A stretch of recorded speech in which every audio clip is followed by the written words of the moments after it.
Hi everyone, I hope you guys are keeping well. In this video, I'm going to share with you a series of exercises for cervical disc bulges or herniation. If you're suffering from neck pain, or if you have had a history of injury in your neck and it come back now and then and bothering your neck and your shoulder, in this routine, you can basically get an idea what you can do at home simply with very minimal equipment to help you to improve your pain and help you to become more stronger and build more resilience. In the meantime, I'm going to share with you my online clients, Mark, who lives in USA, and he came to me with a similar injury. He was suffering from herniated basically disc in his cervical spine, and he ended up literally quit his job last year, and because he was very painful, he wasn't able to do anything and he was suffering from it for quite some time, and he ended up contacted me 10 weeks ago and we started his routine now. And in this stage now he's back to the gym training pain-free, and I'm going to literally share with you what he have done so far and give you some perspective what you can do technically at home and gradually progress them to total function. If you've never been in this channel, my name is Bob. I'm a physical therapist, and the purpose of this channel is to help people like yourself with simple tips and exercise for quicker recovery. Make sure to subscribe my channel for my weekly update, and don't forget to press that like button. Cool, Mark. I suppose we've done one kind of update a couple of weeks ago in regards to your recovery, and I'm kind of excited to see you back, man, in the gym, and you start to back to work, in some stage, and I love to kind of just share your story, man. Just share with people what happened initially and where we at right now, because we have done I suppose 8 to 10 weeks, I suppose, that we are training now, right? 10 weeks. Yeah, 10 weeks, and I think it would be great to hear from yourself. Okay, what was the story, what happened, and how we got to this stage that you're back in work, you're training in the gym, you back to some sort of serious weight training, I suppose. And Yep. and today we had your review. You're feeling good. We getting you back in action, man. Maybe just share with people what happened, Mark. Well, I do construction for work, so I'm pretty physical. I do concrete, and it was just weird. I was helping some in-laws move into their new home, and all I did was stretch out, pick up a box, and twist, and it was over. I mean, I felt a pop, and hard to walk, hard to stand up straight. Didn't think much of it. Took a week off from work, went back to work, and then took another week off of work, went back to work again. Was working and carrying stuff, and my low back was getting real bad. I was having a hard time walking, and then I bent over and I felt some kind of tear in my upper back, and it took my breath away, and and it kind of went away. But then I went home and I kind of went to the gym and I started doing some minor stuff. And then that night I couldn't even move. I mean, I literally couldn't breathe. Every breath I took was painful, throbbing in my upper back and my shoulder blades. And when was that, Mark? How long ago? That was in, I think, January. Well, I hurt my back in beginning of December, my low back, and then January I did my upper back, and and I was done. I mean, I had to stop working. Saw a testimony. I was looking through YouTube trying to figure out. I mean, I was going to physical therapists before. Got you. Went to the doctor, had an MRI. Of my neck and my low back and my upper back. Nothing. They didn't see anything in my upper back. A couple, just some arthritis in my facet joints in my neck. Got you. A couple minor bulge discs in my neck. Yep. 2 herniated, actually 3. So a bulge disc in my L4, and then a herniated disc L5, or herniated L4, L5, L5 S1, and then a bulge disc before those. Yeah. And I shared that with you, but I was looking through YouTube, found you, and I was like, I'm going to give this guy a try. I like the testimony and didn't know what to expect. Got a hold of you. You got me on a program right away. Excel sheet, very structured, very easy to follow.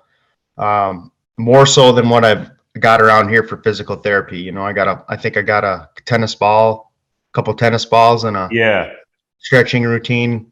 I got you. I got you. So, And did they you know, give you any kind of like feedback as well, Mark? Like, okay, based on like yeah, your symptoms.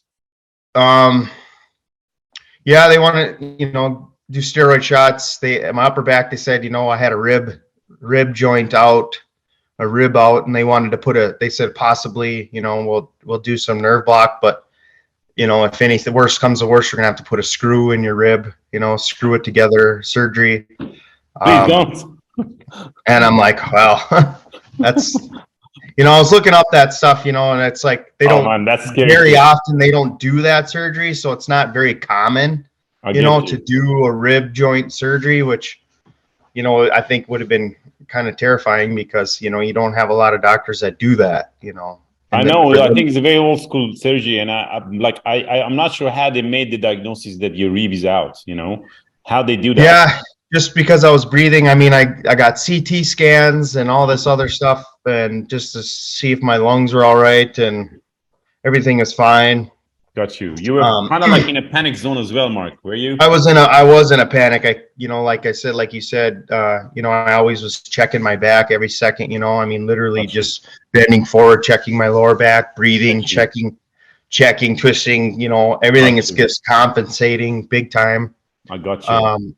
Breaking all that down was a challenge. To try and like you said, I need to shut it off, which was the challenging part because my mind just always does that. It's just maybe just explain that to people who listen to this, because it's really important for people to understand what we're talking about. Because the most important thing that people do immediately after get injured, they constantly checking.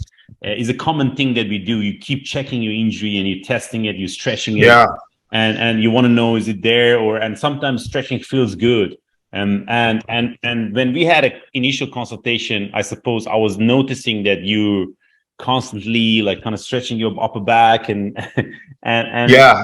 I mean, every time I would squat or bend over, in your mind, you're like, oh, this is gonna hurt, so I got to try to bend in a way to not make it hurt, which would make it worse. It would totally make it worse. You're tensing it up. Yep. It would just, and then you bend over a few times, and that's all you can bend over for the day because you totally you stressed it out again. I totally would stress it out. And and how was your kind of like thoughts after the initial consultation, Mark? What did you kind of find out after the initial consultation, like in regards to like what was the differences between people you met before and me? Because I would like to kind of describe that for people, that what do we cover on the consultation, I suppose. So after I was like, wow, I mean, for how much I spend meeting with you compared to what I spend going to the doctor here is night and day different, like big time, and your program is it's way structured, more movements, more strategic on exactly my symptoms, for what I'm going through. Got you. You made it more strategic. So I would start following, I'd follow that. Other than that, there was maybe 3 or 4 movements that I would get from a doctor here, a physical therapist here, that, I've been doing those for quite some same time. Thing for years. I mean, years, it's the same thing. I'll get you. There's no progression, I felt like, and very expensive, very, very expensive. I get you. And in regards to kind of like easing off your mind, information wise, clarity wise, did you find the initial consultation helpful in terms of to understand, okay, should you really consider anything else in regards to recovery, or you can recover through conservative treatments and physio? Because in many cases, people panic, and yourself, you were out of work. You really want to know, okay, how can I get back to full recovery to be able to go back to my physical job, right? Which means that panic usually kind of like disturbing you mentally, right? How was big time. your thoughts after the consultation? Like, I was like, well, I have no other option. You know, I mean, doctors here have been giving me tons of options, you know, but it's like you start doing all them options and you don't know what works and you're doing a ton of stuff, you know, so it's confusing, you know, and it's not working and you're kind of freaking out. So I would say, you know, be patient with one thing and really work through your physical therapy, which, you know, like I said, I stopped going to the chiropractor when we met, you know, I stopped going to the pain clinic. gotcha. Very mild, you know, checkups. I stopped going to the physical therapist here, and just kind of stuck with our program. Because actually when I was going to the chiropractor, it actually made it worse. You know, if you remember the first couple times, the first couple of weeks, I was like, yeah, I'm going to the chiropractor, and it made it worse. He cracked me up and my body would just hurt even more. I mean, it would go away, but then it would hurt more. So I stopped going and stuck to our program. Yeah, one of the things that is kind of like important to kind of address as well in those phases of acute pain, you know what I mean? Like, let's say first couple of weeks when your body is still readjusting and really protecting your back and your kind of structure that is annoyed. And if you're getting a kind of like a manual therapy on it, it doesn't matter who does it, chiropractor, physio, physical therapist, it kind of can really annoy your nervous system. You know what I mean? Which means it kind of like freak out your nervous system because it's an external thing. And but in comparison, when you follow a movement and you really kind of like try to relax your body and go through that movement, focus on your breathing, and let your body to kind of re-engage that muscle and create that kind of like calming down those symptoms with movement, it hugely helps you to reduce pain and discomfort. I don't know if you experienced that.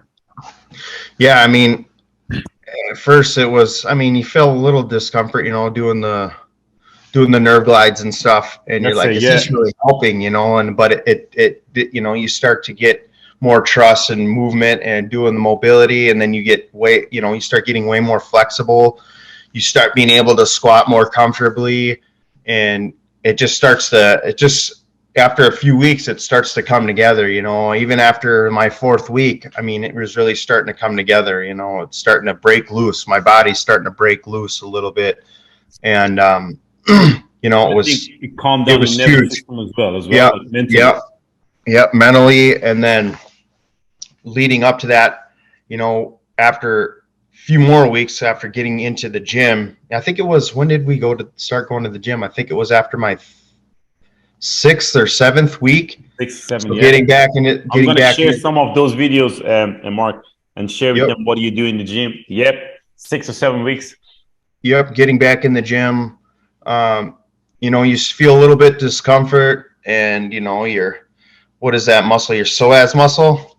Psoas muscle can get. Psoas muscle. Yeah. I was just like, oh man, this is uncomfortable a little bit, but it was just, you know, trying to freak out a little bit on me. But after that started getting stronger, just, you notice it, like every time after your workout, you notice that there is no pain and you start feeling way better. I mean, literally after you get them few workouts in, and you're like, man, that actually, you know, your nervous system starts to freak out just a little bit, but then after you're done, it's like, wow, that feels good. Amazing. You know, you start feeling stuff come back, your strength starts to come back.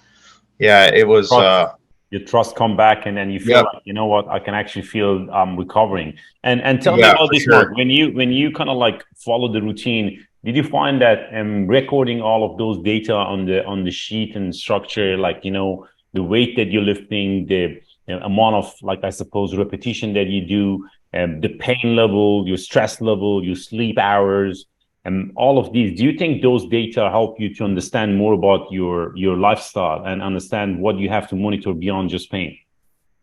Yeah, being able to move, you know, I would say not sitting down for long periods of time, and definitely staying active is definitely a key thing for sure. Continuing to move and stay mobile, and it keeps your body flexible. I think the more you sit and rest, the worse it gets. I've noticed that, you know, the longer periods I've of laying down, you know, even I think I got sick a couple times in between our program. Yes.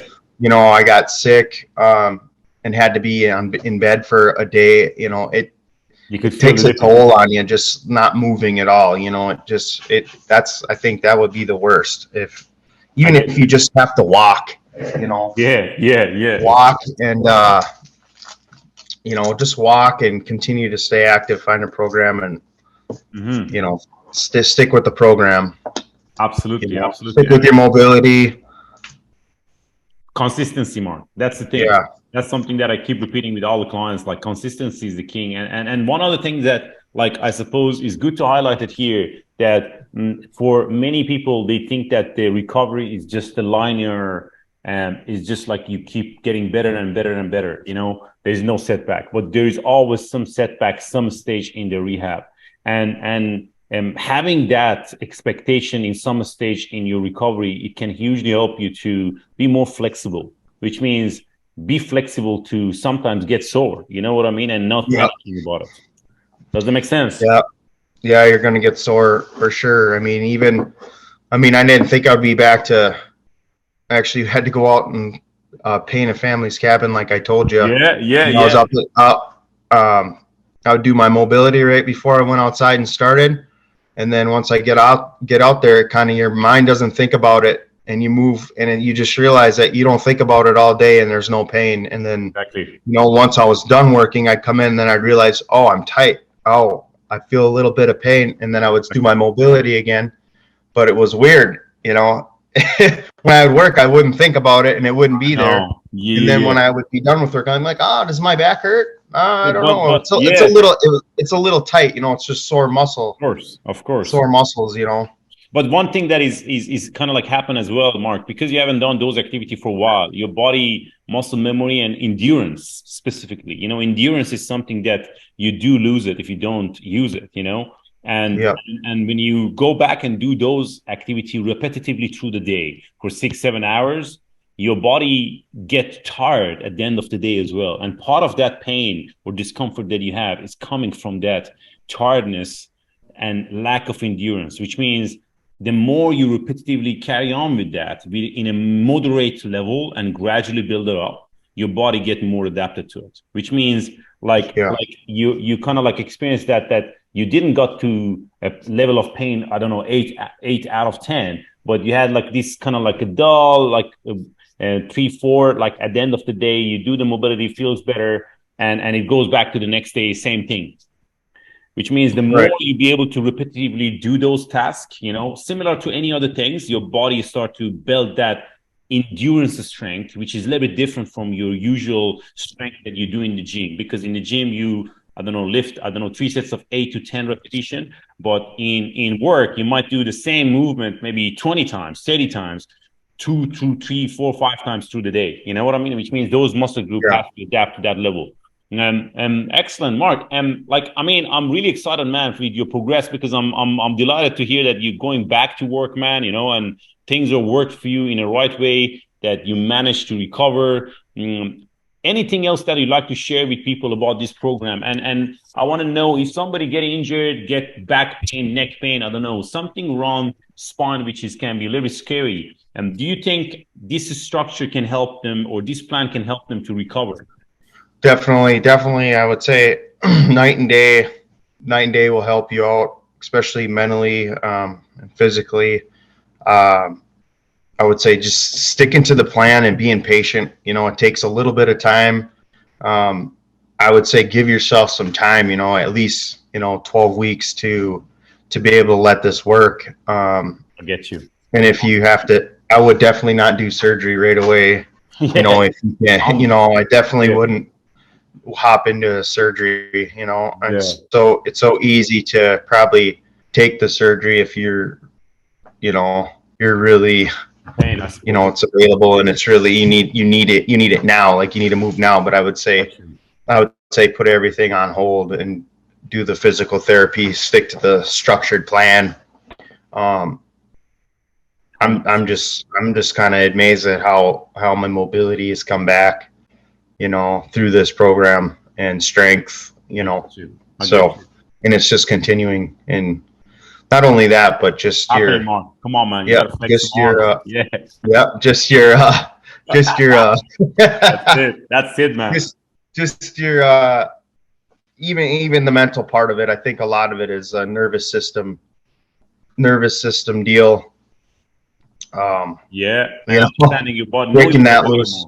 Yeah, knowing your body, and I really try to repeat this to my patient that just imagine when you getting a sore back or getting an injury in your back, like our spine is the most valuable area for your nervous system and your brain. You know, these are the most valuable area that we have, and it is very common that you get overprotection whenever you get any sort of threat or injury around that structure. You get me? Which means your body can really overemphasize in stiffening up and creating pain. And sometimes having too much pain, it does not necessarily mean you had a really big amount of damage in some structure like your disc or muscles or tendons or ligaments around that, because those structures are really strong and solid, and we don't simply can strain them. You know what I mean? But Mark, I'm really happy, man, with your progress. Thank you for your time and sharing your experience, man. I'm going to share with them some of your gym routine that you're doing.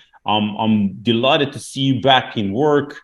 And thank you for trusting the process, man. And there's no quick fix or magic, I suppose, exercise in this routine. Is simply getting you started with some routine and gradually build you up and modify you. And as you are right now, and I'm glad to see you, man. You're recovering. And is there anything else that you'd like to share, Mark?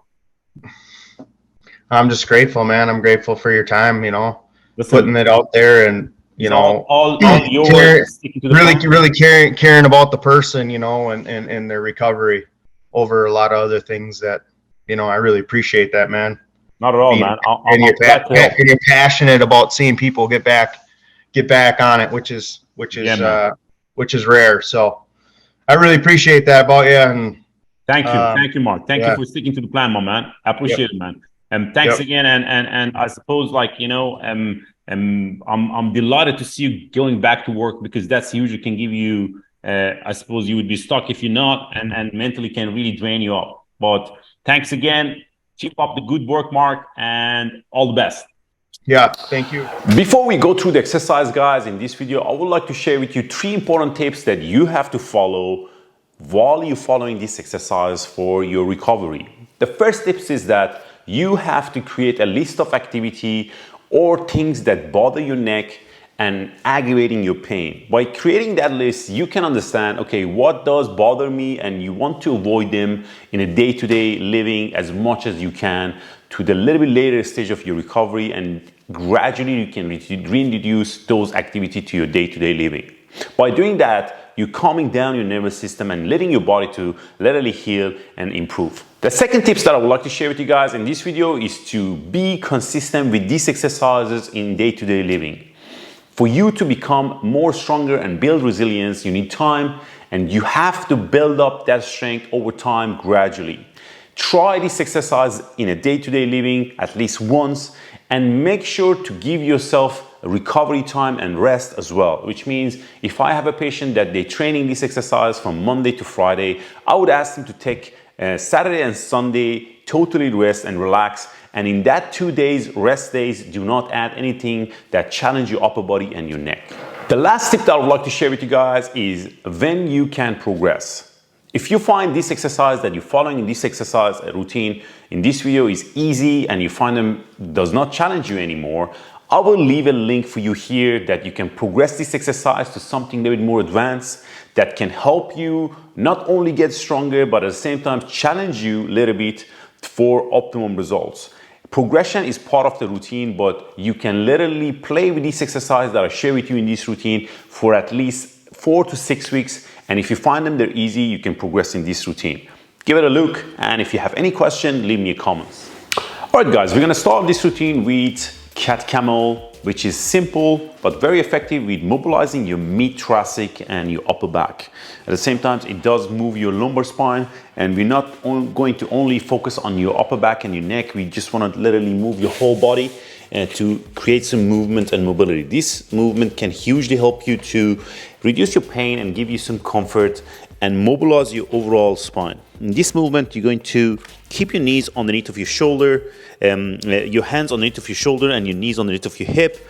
keep the feet shoulder width apart, and you're going to literally push the back to the point that feels comfortable and relax the spine. Gently keep breathing in and out while you're doing this exercise, and you're trying to get to the range that you feel comfortable. You're going to practice this exercise for 3 sets of 8 to 10 repetitions daily, at least 2 to 3 times.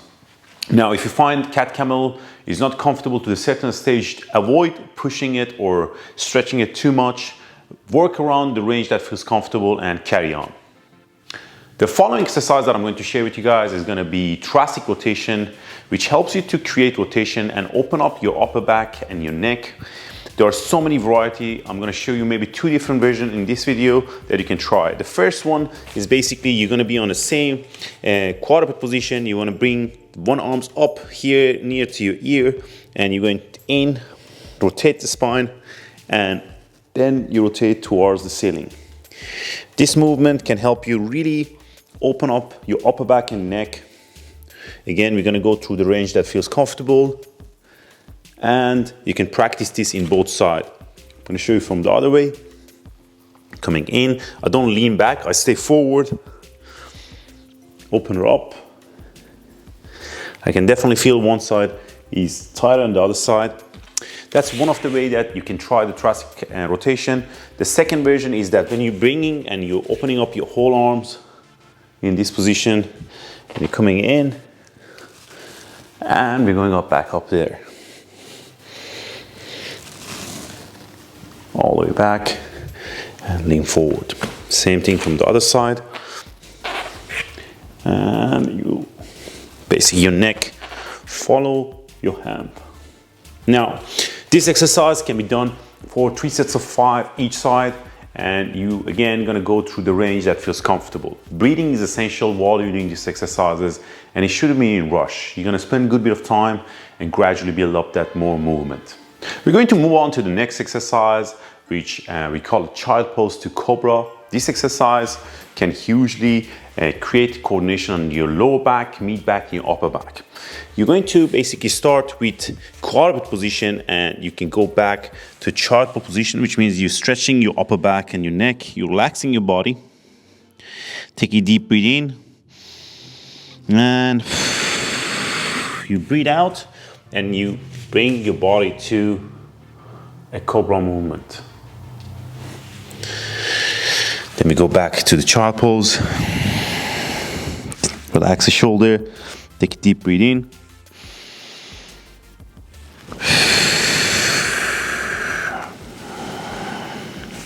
And you're coming back to cobra movement. Now, how far I go to the cobra, it depends on how much mobility you have. You don't necessarily need to go all the way up to the end range. You go within the range that feels comfortable. Stay on child pose for, I don't know, 5 to 10 seconds. Breathe in and out, couple of rounds, and try to drop your shoulder and relax your back. This exercise can be done 2 to 3 times for 3 sets of 8 to 10 repetitions. Alright guys, the next exercise that I'd like to share you guys in this routine, that is, we call it T crossover. You need a light resistant band for this exercise to help you to activate basically some of the muscle group at your back and your upper back. You need a kind of resistant band that height and that length. You're going to cross this resistant band kind of like underneath of your hip.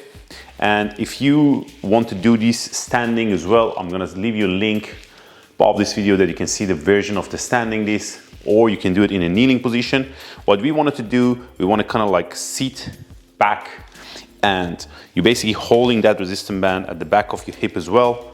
And what you want to do, you want to kind of like open up your chest with this exercise and try to squeeze your shoulder blade at the back together. This exercise is an activator of your upper back muscle, and it hugely helps you to improve the strength of your upper back muscle that we don't utilize in day-to-day living. You're going to keep the neck in a neutral position, which means you don't bend down or up. You're kind of looking straight, relaxing the shoulder, and I'm pulling back. I'm holding it for 3 seconds, 2, and relax. You're gonna go back on it. It's a slow tempo. My shoulder is not too high. It's pretty parallel from like underneath of my chest. Hold it there, 3, 2, 1, and relax. I'm gonna show you from the angle, from the side angle that you can see. Take a deep breath in. Breathe in again. Hold it there, 3, 2, 1, and relax. Now, this exercise can be done, as I mentioned, standing as well. I prefer the seated position as well. If you find that is easy, you can carry on with it. You're gonna try it for 3 sets of 5 repetitions and hold for 3 seconds. The following exercise that I would like to share with you guys is nerve glide or nerve floss.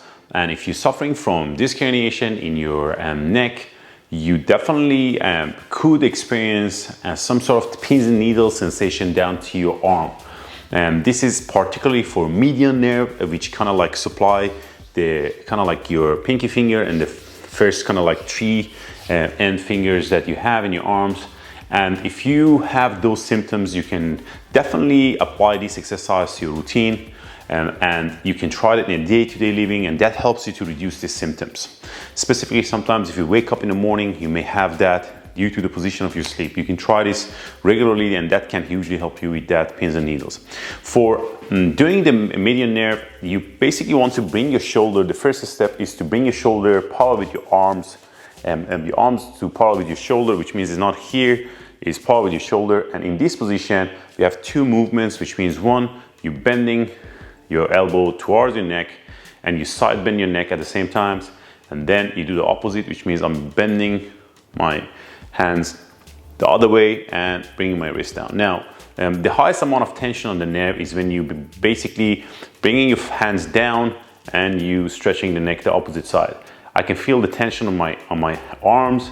Now, when I relax my neck, that's easier. Now, for this exercise, you want to practice breathing, comfortable, basically tension. And this should be done for 3 sets of 8 to 10 repetitions. As you can see, my shoulder doesn't drop. I stay on the same basic position. And I'm trying to go within the range that feels comfortable. If you find this is not comfortable, what you could do, you could stay there and just try that initially. Just hold the arms in shoulder level and bend the wrist gently. Try this exercise and let me know if you have any questions.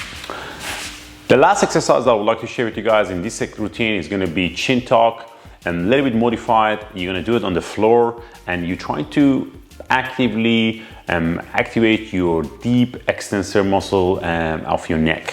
In this exercise, you're going to basically lie down on your back, and you need a very kind of like solid surface.